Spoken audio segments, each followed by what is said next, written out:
Le message de cet après-midi, je l'ai intitulé, comme vous l'avez vu dans le groupe, « Es-tu consacré ?» C'est-à-dire que nous allons parler de la vie de consécration du disciple. Qu'est-ce que c'est que la consécration? Nous allons voir le message en deux parties. La première partie, on va présenter la consécration avec des images. Probablement, principalement deux images, pour nous faire prendre conscience de ce que c'est que la consécration. Et la deuxième partie, on va parler de combat. Pourquoi le disciple est engagé dans un combat? Une fois qu'on se consacre à Dieu, on est automatiquement engagé dans un combat, on va voir ça. Et la première partie, on va la voir aujourd'hui parce que le message est assez long. Et on parlera du combat la prochaine fois. Mais au moins aujourd'hui, on va vraiment parler de la consécration, de la vie de consécration. Et nous allons introduire ça par une question. Et puis, évidemment, on va voir la réponse. C'est pourquoi devons-nous nous consacrer à Dieu? Pour cela, nous allons revenir à la condition de l'homme naturel. Et l'apôtre Paul nous dit quelque chose dans Romains chapitre 6, versets 20 à 23. Il écrit « Car lorsque vous étiez esclaves du péché, vous étiez libres à l'égard de la justice. Quels fruits portiez-vous alors? Des fruits dont vous rougissez aujourd'hui. Car la fin de ces choses, c'est la mort. Mais maintenant, étant affranchis du péché et devenus esclaves de Dieu, vous avez pour fruit la sainteté et pour fin la vie éternelle. Car le salaire du péché, c'est la mort, mais le don gratuit de Dieu, c'est la vie éternelle en Jésus-Christ, notre Seigneur. Le texte, il n'est pas très long, mais il est très riche. Il dit beaucoup de choses. Au verset 20, au début, il est question d'esclavage. On dit que vous étiez esclaves du péché. Ça veut dire que tout homme naturel est esclave du péché. Les gens, nos contemporains, ils disent souvent, ils parlent beaucoup de liberté. Tu vois, on est libre, on fait ce qu'on veut. Nous, ce qu'on veut, c'est la liberté. On a gagné la liberté. Mais les gens ne savent pas qu'ils sont dans une illusion, ils sont dans un esclavage. Ils sont esclaves du péché. Et qui dit, en fait, esclave du péché, dit esclave du diable. En fait, nos contemporains sont esclaves du diable. Tout homme naturel est esclave du diable, sans le savoir. Et il y a un passage qui vraiment montre à quoi ressemble cet esclavage. C'est la deuxième lettre de Paul à Timothée, au chapitre 2, verset 26, où Paul écrit « Et que, revenus de leur bon sens, ils se dégageront des pièges du diable qui s'est emparé d'eux pour les soumettre à sa volonté. » Il y a trois choses là qu'on voit. C'est que le diable a tendu des pièges, tout le monde est tombé dedans. On est dans les pièges du diable, naturellement, l'homme naturel qui n'est pas sauvé, il est dans un piège que le diable a tendu. Le diable s'est emparé d'eux, le mot est fort. Le diable s'est emparé de chaque être humain, les a enfermés dans un piège et les a soumis à sa volonté. C'est vraiment terrible, la condition de l'homme naturel. Un esclavage terrible sous Satan. Et Jésus ira jusqu'à dire dans Jean chapitre 8, verset 44, « Vous avez pour père le diable. » C'est fort, c'est-à-dire qu'en fait, l'homme naturel, en fait, est fils du diable, ou fille du diable. Voilà. Et c'est le diable qui mène sa vie. Et pourtant, nos contemporains aiment bien dire, par exemple, « Ni Dieu ni maître ». C'est-à-dire, je n'ai ni Dieu, je n'ai ni maître.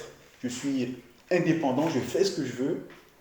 Mais ils ne savent pas qu'en fait, ils sont totalement esclaves du diable. Verset 22 de ce que nous venons de lire, « Mais maintenant, étant affranchis du péché et devenus esclaves de Dieu, vous avez pour fruit la sainteté et pour fin la vie éternelle. » Ah, on est passé d'un esclavage à un autre. On était esclaves du diable, on est devenu esclaves de Dieu. C'est vraiment le mot qui est utilisé, c'est vraiment qui veut dire on est totalement esclaves. Nous appartenons à Dieu comme un esclave. Quand on est sauvé, les rachetés sont des esclaves de Jésus. Et moi, j'aime bien prendre l'image de vraiment ce qui se passe sur ce qu'on appelle le marché d'esclaves. Les gens, ils amènent les esclaves sur un marché, enchaînés, ils les vendent comme des objets. Et ce que j'imagine, c'est qu'un peu comme si le diable était venu sur le marché des esclaves avec tous les hommes, et que Jésus est venu racheter des personnes qui voulaient. Il dit voilà, est-ce que tu veux venir avec moi? Est-ce que tu veux que je sois ton Seigneur? Ok, si tu veux, hop. Et en fait, il y a eu vraiment un échange où Jésus est venu racheter des esclaves du diable. Et donc à ce moment-là, ces esclaves appartiennent à Jésus comme ils appartenaient au diable. C'est-à-dire que nous dépendons. Une fois qu'on est racheté par Jésus, en fait, on devient. On appartient à Jésus, on dépend totalement de lui, il est devenu notre maître absolu. Comme un maître d'esclaves. Et ce terme, en fait, les gens ne l'aiment plus beaucoup aujourd'hui dans l'Église, le mot esclave, mais c'est vraiment le mot qui est utilisé. On est des esclaves de Jésus. Ça veut dire que c'est lui le maître absolu. Donc je répète, c'est qu'en fait, on est esclave. On était esclave du diable. Le diable est venu sur le marché des esclaves et Jésus a racheté des gens, comme on achetait des esclaves, comme des objets. Donc il les a pris. Voilà. Et on lui appartient totalement. Et en fait, les hommes du monde disent oh, on est libre, on n'a pas de maître. En fait, ils sont dans l'illusion, ils sont esclaves du diable. Et comme de toute façon, on est forcément esclave. Personne n'est libre. Soit on est esclave du diable, soit on est esclave de Jésus. Maintenant, il faut choisir en fait le maître. Or, il vaut mieux être esclave avec un maître doux et juste plutôt qu'un maître comme le diable. Et Jésus nous dit que lui, quand il dit dans Matthieu chapitre 11, verset 29, « Prenez mon joug sur vous et recevez mes instructions, car je suis doux et humble de cœur. » Prendre le joug, en fait, c'est comme le joug qu'on met aux animaux pour les soumettre au travail. Jésus dit « Prenez mon joug ». Ça veut dire que, comme si nous étions vraiment des bêtes qu'il va utiliser. Mais il dit « Mais au moins mon joug est doux. » Parce que vous aviez le joug de Satan qui est terrible. Mais reprenez, enlevez ce joug-là et prenez le mien, parce que je suis un maître doux et humble. Donc c'est le choix que les autres humains ont à faire, parce que de toute façon on est forcément esclave, soit esclave du diable, soit esclave de Jésus. Voilà. Mais Jésus, au moins, il est un maître doux et humble de cœur. Et en plus, l'esclavage sous Jésus nous mène à la vie éternelle. Alors que l'esclavage sous Satan mène à la mort. Vraiment, c'est le verset 23 que nous avons lu. « Car le salaire du péché, c'est la mort, mais le don gratuit de Dieu, c'est la vie éternelle en Jésus-Christ notre Seigneur. » Voilà, on a tout à gagner à prendre Jésus comme maître et à accepter l'esclavage sous Jésus. Et en fait, que l'être humain, on va dire que de façon certaine, il est condamné à mort. On est condamné à une mort éternelle. Et Jésus est venu sauver ceux qui voulaient bien de cette mort éternelle. Et dans la vie de tous les jours, quand quelqu'un sauve une autre personne d'une mort certaine, la personne dit à son sauveur, je te dois la vie. Je te dois la vie, ça signifie que ma vie ne m'appartient plus. En fait, elle t'appartient maintenant parce que j'étais sûr de mourir et tu m'as redonné la vie, donc je te dois la vie. Et c'est la même chose que nous avons avec Jésus. Nous lui devons la vie. Notre vie ne nous appartient plus, elle appartient à Jésus. Nous lui devons la vie. Nous ne nous appartenons plus à nous-mêmes. Dans 1 Corinthiens chapitre 6, versets 19 et 20, Paul écrit « Ne savez-vous pas que votre corps est le temple du Saint-Esprit qui est en vous, que vous avez reçu de Dieu, et que vous ne vous appartenez point à vous-même, car vous avez été rachetés à un grand prix. Glorifiez donc Dieu dans votre corps et dans votre esprit qui appartiennent à Dieu. » C'est-à-dire que notre corps ne nous appartient plus, notre esprit ne nous appartient plus. Il faut vraiment le réaliser. Je ne peux plus faire ce que je veux de mon corps. Je suis un esclave. Un esclave ne peut pas faire ce qu'il veut même de son corps. C'est le maître qui décide. Et Jésus, c'est pareil. Nous ne pouvons rien faire de notre corps sans le consentement de notre maître. C'est-à-dire que quand je vois les gens... Je prends l'exemple du tatouage. Le tatouage, c'est quelque chose qu'on se met sur le corps de façon irréversible, normalement. Parfois, avec le laser, on peut en enlever une partie, mais quand je vois maintenant tout ce que les gens se mettent sur le corps, c'est impossible de l'enlever sur tout le corps. Et ce corps n'appartient pas à la personne qui fait ça. Le corps appartient à Dieu. Et donc, si je suis esclave de Jésus, je ne peux pas me dire, je vais me mettre quelque chose d'indélébile sur le corps, et si demain le maître me dit, je ne veux pas de ça, moi je fais. C'est-à-dire qu'avant de me tatouer, il faut que je sois sûr que Jésus est d'accord.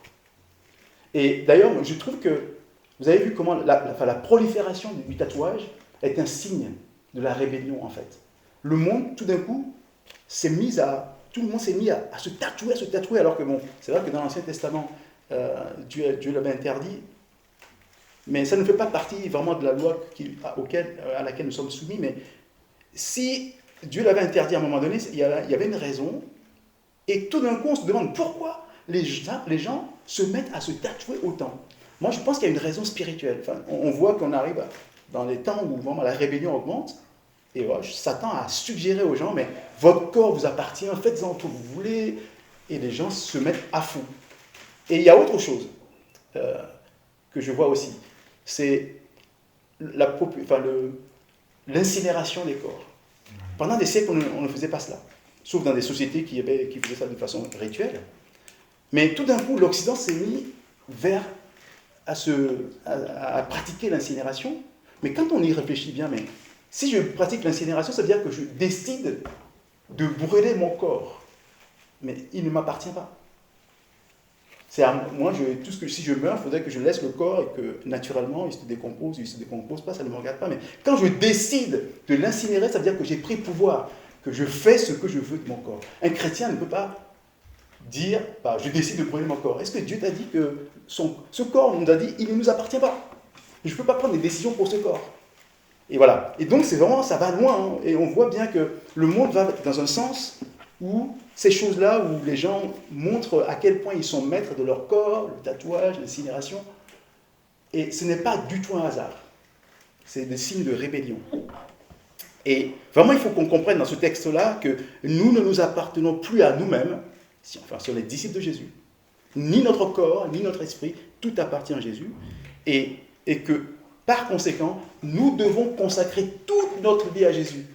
Elle lui appartient, de toute façon, notre vie. Donc on ne peut pas en faire ce qu'on veut. Notre vie, nous devons la consacrer à Jésus. Et on peut prendre l'exemple de l'apôtre Paul, dans Actes chapitre 20, verset 24. Paul dit, mais je ne fais pour moi-même aucun cas de ma vie. C'est-à-dire que notre vie ne nous appartient plus. Pour nous en préoccuper. Et il continue, comme si elle m'était précieuse, pourvu que j'accomplisse ma course avec joie et le ministère que j'ai reçu du Seigneur Jésus, d'annoncer la bonne nouvelle de la grâce de Dieu. Et là, il est question de course. Et on va en parler un peu plus en détail. Paul dit, il faut que j'accomplisse ma course. Et nous allons parler les images dont j'ai parlé tout à l'heure, on va prendre l'athlète, l'image de l'athlète. On va parler de ce que je vais appeler la consécration athlétique. C'est-à-dire qu'on va parler pour nous montrer qu'en fait la vie du disciple, ou la consécration, en fait, c'est une course. C'est une vraie course, c'est une course d'athlète. C'est pour ça que j'appelle cette partie-là consécration athlétique. C'est-à-dire que la consécration ne doit pas être passive. Quand on se consacre à Jésus, c'est pas après on mène une vie passive, c'est que maintenant il va falloir se mettre en action. Et la Bible en parle beaucoup sous l'image de la course. On va prendre juste quelques exemples. Dans la lettre aux Hébreux, chapitre 12, les 2 premiers versets nous disent « Nous donc aussi, puisque nous sommes environnés d'une si grande nuée de témoins, rejetons tout fardeau et le péché qui nous enveloppe si facilement, et courons avec persévérance dans la carrière qui nous est ouverte, ayant les regards sur Jésus. » Bien entendu, quand on fait la course, les athlètes, ils ont souvent un prix, ils ont une récompense au bout. Et cette image-là nous est... dans le monde, il y a les athlètes qui courent, qui ont des trophées. De la même façon, Dieu nous promet aussi une couronne, il nous promet une récompense, un prix au bout de la course, comme les athlètes. Philippiens chapitre 3, versets 12 à 14, c'est toujours Paul qui parle. On va voir que Paul, vraiment, c'est un exemple intéressant à suivre. Paul dit, ce n'est pas que j'ai déjà remporté le prix, donc il y a bien un prix à remporter, ou que j'ai déjà atteint la perfection, mais je cours pour tâcher de le saisir, puisque moi aussi j'ai été saisi par Jésus-Christ.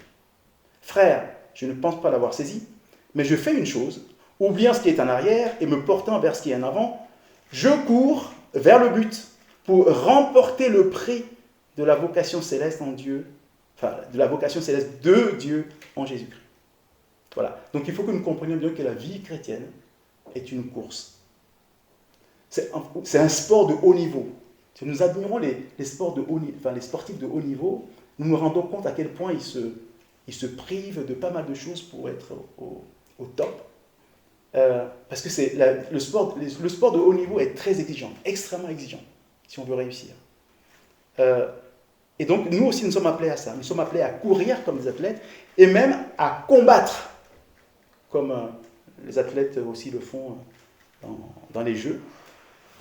L'apôtre Paul nous dit dans 1 Corinthiens chapitre 9, versets 24 à 27, « Ne savez-vous pas que ceux qui courent dans le stade courent tous, mais qu'un seul remporte le prix ?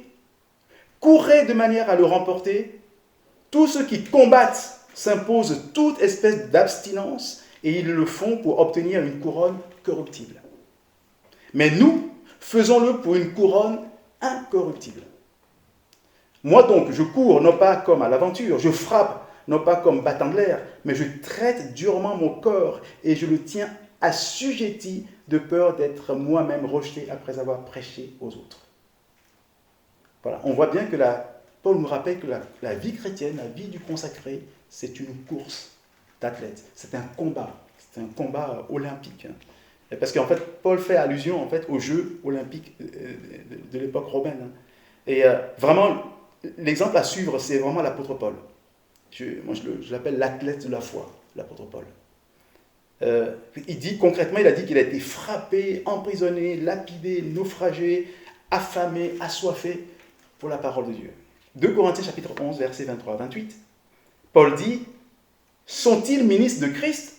Je parle à un homme qui extravague. Je le suis plus encore. Dans les travaux, bien plus. Dans les coups, bien plus. Dans les emprisonnements, bien plus. Souvent en danger de mort. 5 fois j'ai reçu des Juifs 40 coups moins 1. 3 fois j'ai été battu de verge. 1 fois j'ai été lapidé. 3 fois j'ai fait naufrage. J'ai passé un jour et une nuit dans l'abîme, fréquemment en voyage. J'ai été en péril sur les fleuves, en péril de la part des brigands, en péril de la part de ceux de ma maison, en péril de la part des païens, en péril dans les villes, en péril dans les déserts, en péril sur la mer, en péril parmi les faux frères. J'ai été dans le travail et dans la peine, exposé à de nombreuses veilles, à la faim et à la soif, à des jeûnes multipliés, au froid et à la nudité. Et sans parler d'autre chose, je suis assiégé chaque jour par les soucis que me donnent toutes les églises. Quel combattant, l'apôtre Paul. Ça, c'est du combat. Alors, d'ailleurs, ça me fait penser à, juste une parenthèse, quand on voit comment Paul a souffert, là c'est juste un petit passage, mais il a tellement souffert, il a eu tellement de difficultés dans sa vie que, aujourd'hui, pour l'évangile de prospérité, Paul devait être un très mauvais chrétien, un très mauvais disciple. Parce qu'un vrai disciple ne doit pas souffrir, tout doit bien se passer dans sa vie. Mais quand on voit la vie de Paul, on comprend à quel point les gens qui prêchent l'évangile de prospérité sont dans les gardons. Plus je suis consacré à Dieu, plus je souffre. Et eux, ils disent, plus tu es consacré à Dieu, plus tu as la belle vie. Mais voilà, on voit à quel point l'hérésie, on voit l'hérésie de l'évangile de prospérité. En tout cas, nous pouvons dire que Paul était vraiment un athlète de la foi. Pour moi, c'est le champion de toute catégorie dans la foi. Et on peut se poser la question, mais où trouve-t-il sa force quand il est lapidé, il se relève? On le frappe, on l'emprisonne, il se relève. Mais comment fait-il? Ésaïe 40, 31. Mais ceux qui se confient en l'Éternel renouvellent leur force. Ils prennent leur vol comme les aigles, ils courent et ne se lassent point, ils marchent et ne se fatiguent point. Paul devait être vraiment avait dû consacrer toute sa vie à Dieu, s'est totalement soumis à Dieu, s'est complètement confié en Dieu, et il a pu tenir. Et donc c'est un modèle pour nous. Si nous voulons vraiment être des consacrés, malgré les difficultés, il faut vraiment que nous nous confions en Dieu pour qu'il nous relève à chaque fois dans les difficultés. Et Paul a dit d'ailleurs de prendre, de l'imiter. C'est l'exemple qui est à suivre. Nous devons prendre modèle sur Paul. Il dit « Soyez mes imitateurs ». Certains lui ont reproché de l'orgueil. Comment Paul peut dire « Soyez mes imitateurs » ? Mais c'est parce que les gens ne lisent pas bien leur livre, leur Bible. Parce que Paul dit dans 1 Corinthiens 11, 1, « Soyez mes imitateurs comme je le suis moi-même de Christ ». Il rappelle que le vrai modèle, c'est Christ. C'est pas lui.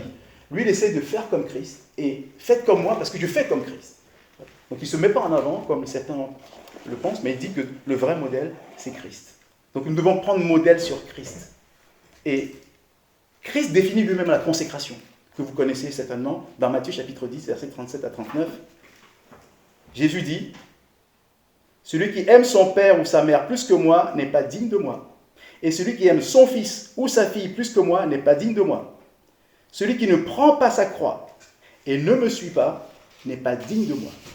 Celui qui conservera sa vie la perdra, et celui qui perdra sa vie à cause de moi la retrouvera. » Donc nous sommes appelés à porter une croix. Encore une fois, l'évangile de prospérité n'est pas d'accord, mais Jésus le dit quand même. Si on veut le suivre, ça va être difficile. Il y a une croix à porter. Vous vous rappelez, on a développé ça en large, en long et en large dans le message sur la souffrance du disciple. Mais en tout cas, la Bible nous prévient, si nous voulons nous consacrer à Dieu, nous allons souffrir. Si nous voulons vivre une vie pieuse, être un disciple véritable, nous serons persécutés. 2 Timothée chapitre 3 verset 12. Or, tous ceux qui veulent vivre pieusement en Jésus-Christ seront persécutés. C'est automatique. C'est pour ça que Paul a été autant persécuté. Donc la persécution et la souffrance sont inévitables dans la vie du vrai chrétien. Celui qui se consacre à Dieu, il va être persécuté, il va souffrir. Mais Jésus nous fait une promesse de victoire. Dans Jean chapitre 16 verset 33, il dit « Je vous ai dit ces choses afin que vous ayez la paix en moi. » C'est la paix quand vous êtes persécuté, quand c'est dur. Restez demeurez dans la paix malgré tout. Vous aurez, il dit bien, vous aurez des tribulations dans le monde. Nous sommes prévenus. Donc ce n'est pas une surprise. Vous aurez des tribulations dans le monde, mais prenez courage, j'ai vaincu le monde. Donc voilà, l'encouragement que nous avons, de toute façon nous allons souffrir, mais Christ a vaincu le monde, il est avec nous, on sortira victorieux tôt ou tard. Et Paul, dans ce sens, va encourager son fils spirituel, Timothée, dans sa deuxième lettre qu'il lui a adressée au chapitre 2, versets 3 à 5. L'encouragement commence par « souffre ». Ça commence par la souffrance. « Souffre avec moi comme un bon soldat de Jésus-Christ ». Donc, on est des soldats. « Il n'est pas de soldat qui s'embarrasse des affaires de la vie s'il veut plaire à celui qui l'a enrôlé. Et l'athlète n'est pas couronné s'il n'a combattu suivant les règles. » Donc on a ces termes-là, souffrance, souffre avec moi, soldat, l'athlète couronné et qui combat. Voilà la vie chrétienne. Souffrance, combat, course. Voilà. Et nous devons abandonner les affaires de la vie de tous les jours, nos vies, voilà, notre confort à nous, et nous engager dans un combat, comme des soldats. Et c'est pour ça que la partie que je vais aborder maintenant, je l'ai intitulée « Consécration militaire ». Parce qu'en fait, la vie d'un militaire, c'est une vie de souffrance. Un vrai militaire, ce n'est pas une vie drôle. Or, la Bible nous apprend que nous avons été enrôlés dans une armée. Jésus nous a enrôlés dans une armée, donc nous sommes devenus des soldats, nous sommes devenus des militaires.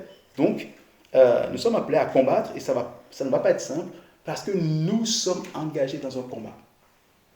Je dirais même plus dans une guerre. Nous sommes engagés dans une guerre. Et franchement, les adversaires que nous avons, nous devons réaliser qui sont nos adversaires. Beaucoup de chrétiens ne réalisent pas toujours dans quel combat nous sommes engagés et quels sont nos adversaires.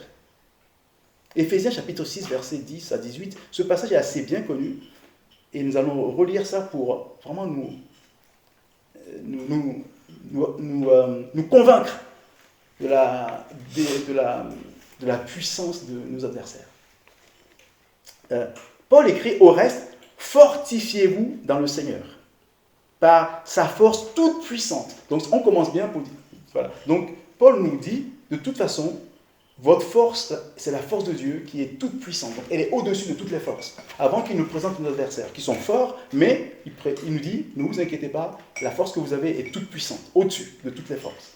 Et donc il dit, pour vous engager dans ce combat-là, revêtez-vous de toutes les armes de Dieu afin de pouvoir tenir ferme contre les ruses du diable. Donc, le combat, il est contre le diable. Car nous n'avons pas à lutter contre la chair et le sang, mais contre les dominations, ce sont des entités spirituelles, contre les dominations, contre les autorités, contre les princes de ce monde de ténèbres, contre les esprits méchants dans les lieux célestes. Voilà. Ça, c'est nos adversaires. Et ils sont méchants. Ce sont des dominations, des autorités, ils sont puissants, nos adversaires. C'est pourquoi, prenez toutes les armes de Dieu afin de pouvoir résister dans le mauvais jour et tenir ferme après avoir tout surmonté. Tenez donc ferme. Ayez à vos reins la vérité pour ceinture, revêtez la cuirasse de la justice, mettez pour chaussure à vos pieds le zèle que donne l'évangile de paix, prenez par-dessus tout cela le bouclier de la foi, avec lequel vous pourrez éteindre tous les traits enflammés du malin. Prenez aussi le casque du salut et l'épée de l'esprit qui est la parole de Dieu. Faites en tout temps par l'esprit toutes sortes de prières et de supplications. Veillez à cela avec une entière persévérance et priez pour tous les saints. Là, en fait, Paul décrit l'équipement du soldat romain. Donc, avant d'aller au combat, il faut s'équiper. Casque, ceinture, cuirasse, bouclier, épée. Donc, c'est vraiment... Il fait la comparaison par rapport aux Romains parce que nous sommes dans un véritable combat qui est spirituel. Parce qu'on n'a pas à lutter contre la chair et le sang, ça c'est le combat que les hommes se font. Mais là, nous sommes dans un combat spirituel avec des entités spirituelles qui sont extrêmement puissantes.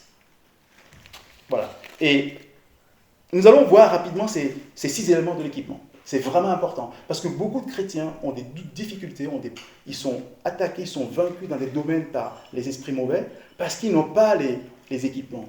Ils n'ont pas la cuirasse, ils se prennent des coups, ils n'ont pas le casque, ils se prennent des coups à la tête. On va voir ce qu'il faut vraiment faire concrètement.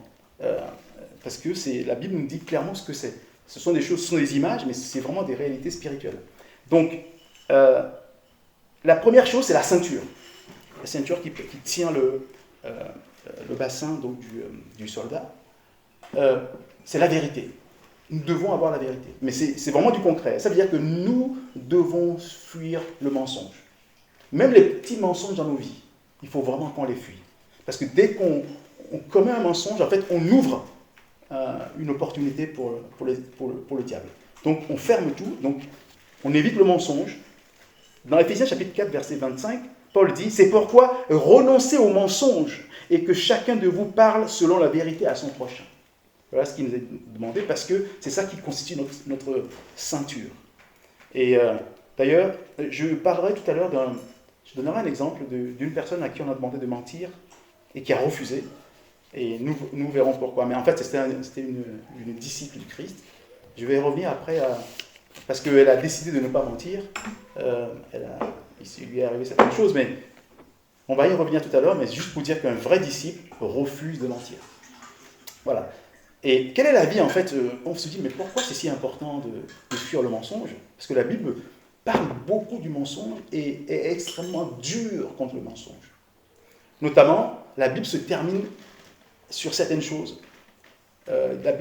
Dieu va parler de certaines choses à la fin de la Bible pour nous mettre en garde.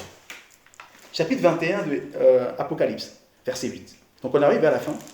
Et qu'est-ce que Jésus dit?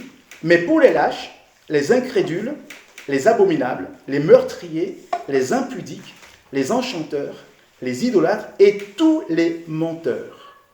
Leur part sera dans l'étang ardent de feu et de soufre, ce qui est la seconde mort. Donc on cite explicitement les menteurs. Et dernier chapitre 22, verset 15, dehors les chiens, les enchanteurs, les impudiques, les meurtriers, les idolâtres, et quiconque aime et pratique le mensonge. Dieu a horreur du mensonge. Donc, c'est vraiment la ceinture que nous devons prendre. Pourquoi? Vous savez certainement pourquoi Dieu hait autant le mensonge. Pourquoi? Parce qu'il n'y a pas de mensonge en lui. Oui. Parce que le diable est le père. Exactement. Ça va. Il n'y a pas de mensonge en Dieu déjà. Et l'adversaire, celui qui s'est opposé à Dieu, est le père du mensonge. Jean, chapitre 8, verset 44, que j'ai cité tout à l'heure, mais je vais continuer. Vous avez pour père le diable, et vous voulez accomplir les désirs de votre père.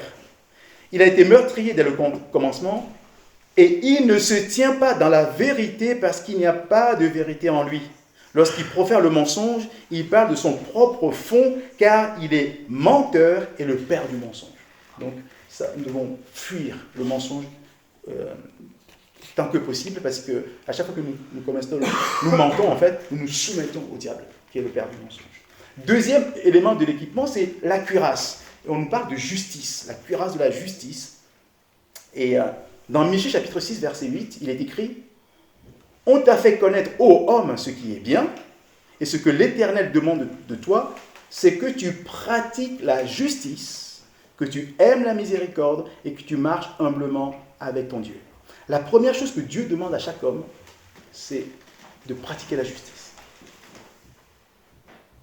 Alors, comment pratiquer la justice? Concrètement, qu'est-ce que nous pouvons faire pour pratiquer? Selon la Bible, il y a une façon concrète de pratiquer la justice toute sa vie. C'est quoi? De quelle justice s'agit-il? Parce que la Bible nous donne des choses concrètes à faire. Hein. Le mensonge, c'est quelque chose, fuir le mensonge, c'est clair, on sait comment faire.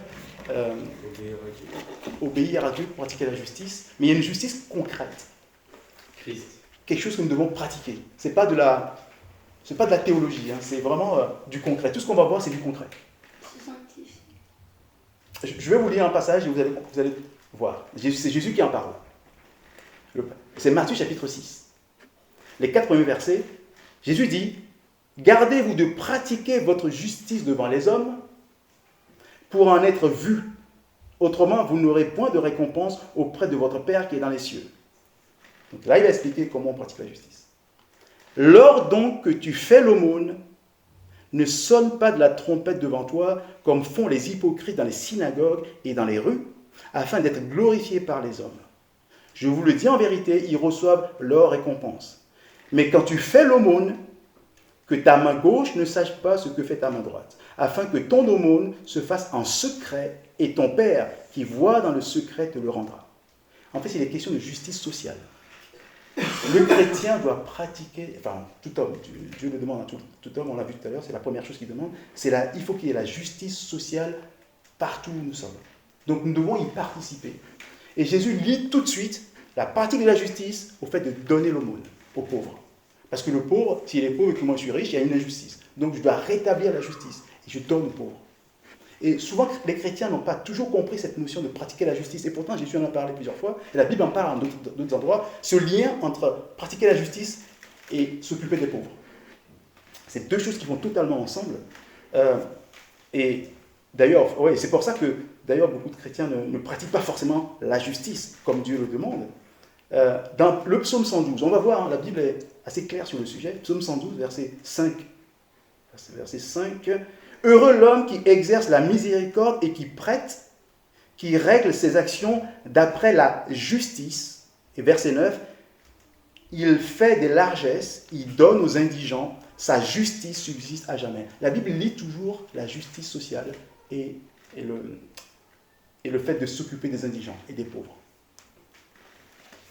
Et l'apôtre Paul va faire référence à ce verset 112, à ce psaume 112, pour inviter les chrétiens à pratiquer la libéralité et donc la justice. Dans 2 Corinthiens chapitre 9, versets 5 à 9, Paul dit « J'ai donc jugé nécessaire d'inviter les frères à se rendre auparavant chez vous et de s'occuper de votre libéralité, donc vos dons en fait, de votre libéralité déjà promise, afin qu'elle soit prête de manière à être une libéralité et non un acte d'avarice. Sachez-le, celui qui sème peu, moissonnera peu, et celui qui sème abondamment, moissonnera abondamment. Que chacun donne comme il a résolu en son cœur, sans tristesse ni contrainte, car Dieu aime celui qui donne avec joie. Et Dieu peut vous combler de toutes sortes de grâces, afin que possédant toujours en toutes choses de quoi satisfaire à tous vos besoins, vous ayez encore en abondance pour toute bonne œuvre, selon qu'il est écrit. Et là, il va faire référence donc, au psaume 112. Il a fait des largesses, il a donné aux indigents, sa justice subsiste à jamais. Et donc Paul pense à ce 112 qui fait le lien entre donner aux pauvres et pratiquer la justice. Et vraiment, ça doit être, tout chrétien doit être préoccupé par ça, par l'injustice sociale. Et ne serait-ce que choisir une association caritative à laquelle je donne des dons de façon mensuelle ou de façon régulière, de façon à ce que Dieu me donne comme salaire, je puisse en prendre une partie pour pratiquer la justice sociale. Vraiment, ça doit être un réflexe du disciple, parce qu'on dit que c'est une arme en fait. Si je pratique la justice, ça constitue une cuirasse pour moi contre Satan. Donc imagine si je ne donne rien aux pauvres, je n'ai pas cette cuirasse. Donc beaucoup ne le savent pas. Et surtout, en particulier dans l'église. Il y a des églises où il y a des gens qui sont très riches, des gens qui n'arrivent pas à payer leur loyer, et ça se passe comme ça. C'est absolument pas normal. On doit commencer par l'église, on doit commencer dans l'église à pratiquer la justice. Et l'église primitive avait très bien compris cela. Dans Actes chapitre 2, verset 45, il est écrit « Ils vendaient leurs propriétés et leurs biens, et ils en partageaient le produit entre tous, selon les besoins de chacun. » Ils ont tout de suite compris qu'il fallait de la justice sociale dans l'église. Aujourd'hui, beaucoup d'églises ne s'occupent plus de ça, mais c'est vraiment, il faut que l'on prenne conscience que cette justice, Dieu nous demande de la pratiquer, ça constitue notre cuirasse dans le combat. C'est vraiment important. Et puis il y a les chaussures, le zèle de l'évangile. Et d'ailleurs, la Bible fait toujours une association entre les pieds et l'annonce des bonnes nouvelles.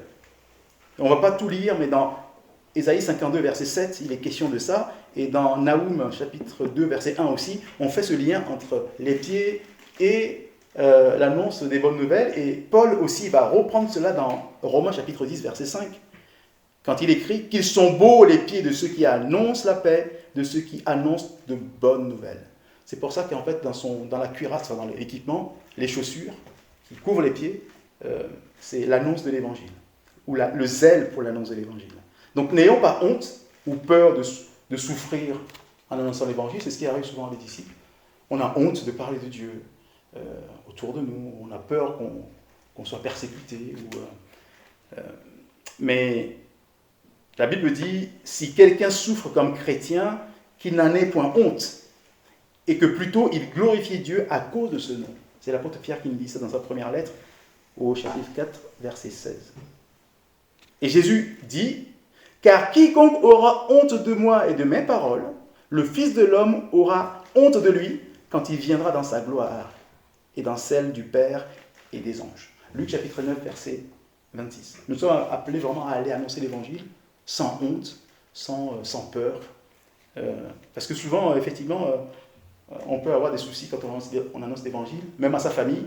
On peut être persécuté dans sa propre famille parce qu'on annonce l'évangile, au travail.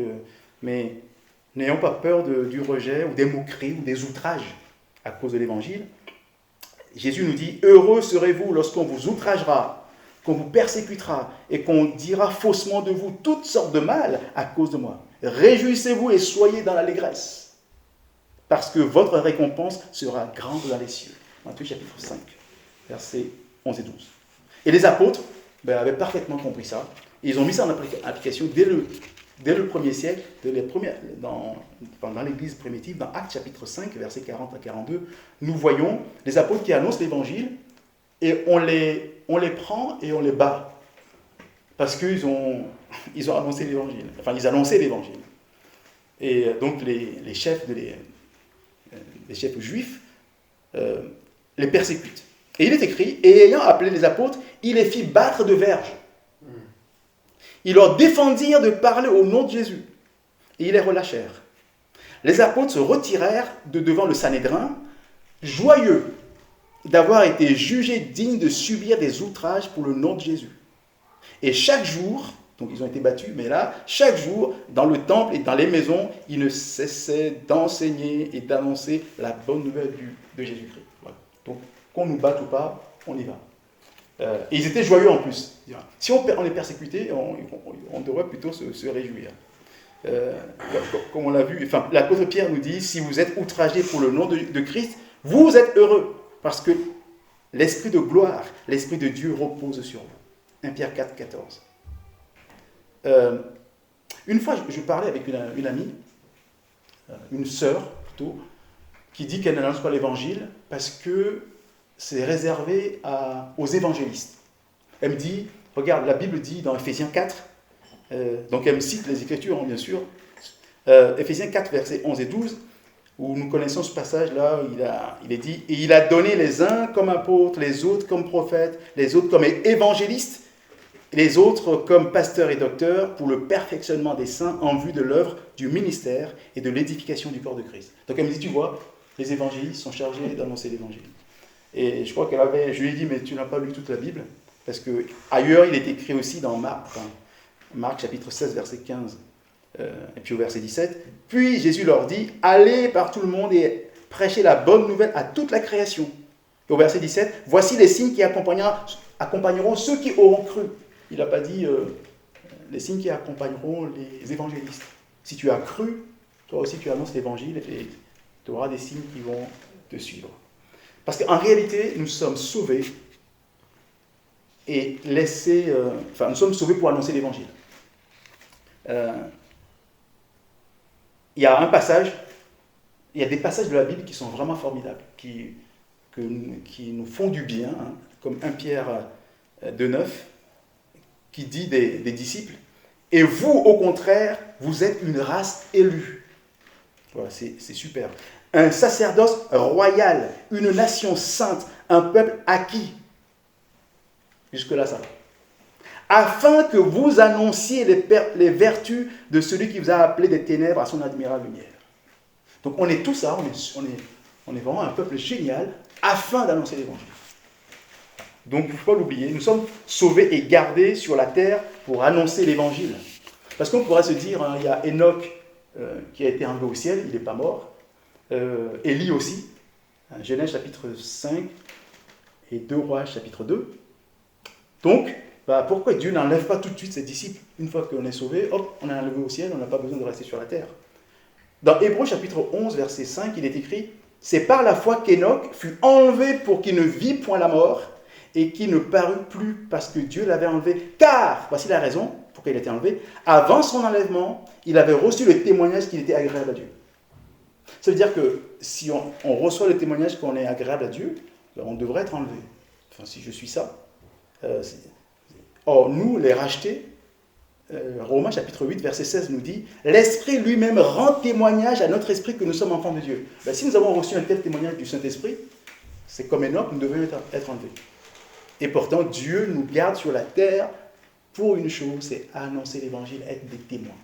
Nous ne pouvons pas couper à ça. Et nous sommes tous concernés par l'annonce de l'évangile. Et je reviens à l'apôtre Paul qui dit dans 1 Corinthiens 9, versets 16 et 17, « Si j'annonce l'évangile, ce n'est pas pour moi un sujet de gloire, car la nécessité m'en est imposée, et malheur à moi si je n'annonce pas l'évangile. » Et nous sommes tous concernés par cela, par le service que Dieu nous demande de lui rendre. Et ça me fait penser aussi au fait qu'on oublie souvent que nous sommes des serviteurs de Dieu et des servantes de Dieu. Au départ, on a dit qu'on était des esclaves. C'est vraiment ça. Et malheureusement, dans l'Église, il y a des termes qu'on utilise qui sont mal, je dirais, compris. C'est homme de Dieu et serviteur de Dieu. C'est-à-dire que les responsables dans les églises sont appelés hommes de Dieu ou serviteurs de Dieu. Serviteurs de Dieu, mais c'est comme si les autres n'étaient pas serviteurs de Dieu. En fait, tous les chrétiens sont serviteurs et servantes de Dieu.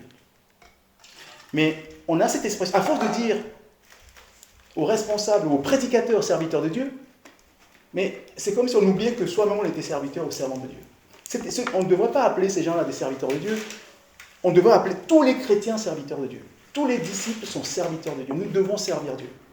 Il y a des prédicateurs, des pasteurs, des évangélistes, ou des responsables, des anciens, mais serviteurs ou servantes de Dieu, c'est tous les disciples. Et à force d'entendre homme de Dieu, serviteur de Dieu, les gens ont fait, ok d'accord, il y a les serviteurs, ils servent et nous on ne sert plus. Parce que les mots ont un sens. Voilà. Et je pense vraiment que nous devons prendre conscience que nous sommes tous des serviteurs de Dieu. Vraiment, tous des servantes et des serviteurs de Dieu.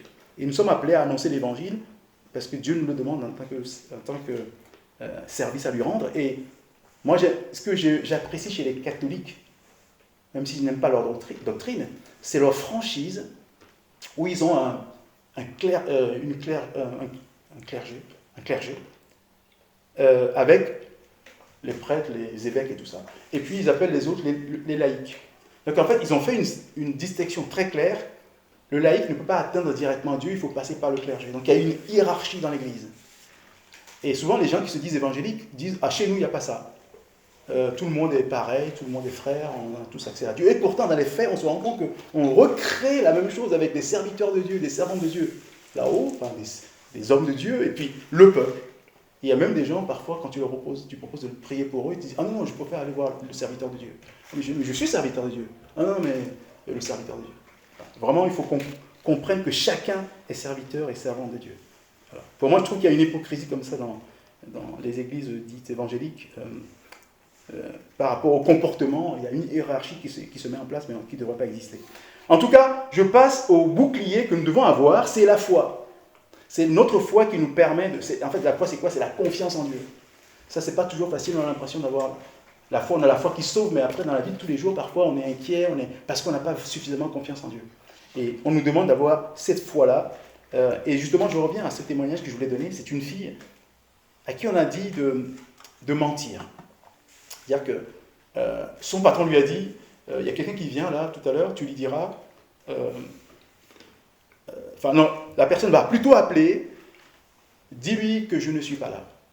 Et donc elle répond à son patron, parce qu'elle était disciple du Christ, elle dit, non, je ne peux pas mentir, je ne peux pas dire ça. Le patron dit, si tu le diras. Et donc il y a une personne qui appelle, la personne qui devait appeler appela, et elle dit, mon patron m'a dit de vous dire qu'il n'est pas là. Et donc, évidemment, le patron l'a très mal pris. Et a dit clairement à l'autre personne, oui, mon patron m'a dit de vous dire qu'il n'est pas là. Et donc, évidemment, elle a été licenciée. Parce que le patron a très mal pris ça. Mais elle avait préféré ne pas mentir, quitte à perdre son travail. Ça, c'est la vie de disciple. Bien entendu, après, elle a retrouvé du travail. Mais elle a dit, je ne mentirai pas. Même pas le moindre mensonge dans ma vie. Et elle a eu foi, c'est pour ça que je viens à la foi, elle a eu foi en Dieu, elle a eu confiance en disant, si je ne mens pas, Dieu ne m'abandonnera pas. Voilà. Et n'ayons pas peur d'être sincères et en croyant que Dieu, de toute façon, s'occupera de nous. On peut se demander d'où lui venait cette confiance. Comment avoir une vraie foi finalement? Qu'est-ce qui dope, qu'est-ce qui renforce notre foi? La Bible nous dit dans Romains chapitre 10, verset 17, « Ainsi, la foi vient de ce qu'on entend, et ce qu'on entend vient de la parole de Christ. » Donc, si je médite régulièrement la parole de Christ, ma foi va être fortifiée. C'est pour ça qu'il est souvent demandé aux chrétiens de méditer régulièrement, quotidiennement la parole de Dieu. Ça a beaucoup de vertus, entre autres, développer notre foi. Parce que, pourquoi? En fait, concrètement, c'est vraiment du concret. Hein, c'est que quand je médite régulièrement la parole de Dieu, je vais acquérir une confiance qui vient des promesses de Dieu, par exemple, ou des prophéties, ou des choses que... Je prends quelques exemples. Psaume 34, verset 20. « Le malheur atteint souvent le juste, mais l'Éternel l'en délivre toujours. » Donc si j'ai l'habitude de lire la Bible et que je lis ça, il y a d'autres passages qui le disent aussi, ah d'accord. Donc quand je suis en difficulté, je sais que l'Éternel me délivrera de toute façon tôt ou tard. Donc ça me donne une confiance, ça renforce ma foi. Ou Romains 8, 28 qui est assez connu, « Nous savons du reste que toute chose concourt au bien de ceux qui aiment Dieu. » Et si je suis convaincu par ça, quand j'ai des choses qui m'arrivent, je sais que ça va concourir à mon bien tôt ou tard. Donc il y a plein de passages comme ça qui donnent des promesses de Dieu, des témoignages des gens qui ont fait confiance en Dieu et comment ça s'est passé pour eux, et ça va renforcer notre foi. Donc la foi, franchement, il est important de méditer régulièrement la parole de Dieu. L'arme plutôt offensive qui est donnée, les autres c'était pour nous protéger, mais l'arme offensive c'est l'épée, qui est la parole de Dieu, nous dit le texte. Et rappelez-vous Jésus, quand il a été, en combat spirituel avec Satan pendant sa tentation, la première chose qui sort, c'est « il est écrit ». Donc il fait référence à la parole de Dieu. Satan aussi sort la même parole, il s'appuie aussi sur les Écritures, mais Jésus lui répond « il est aussi écrit ».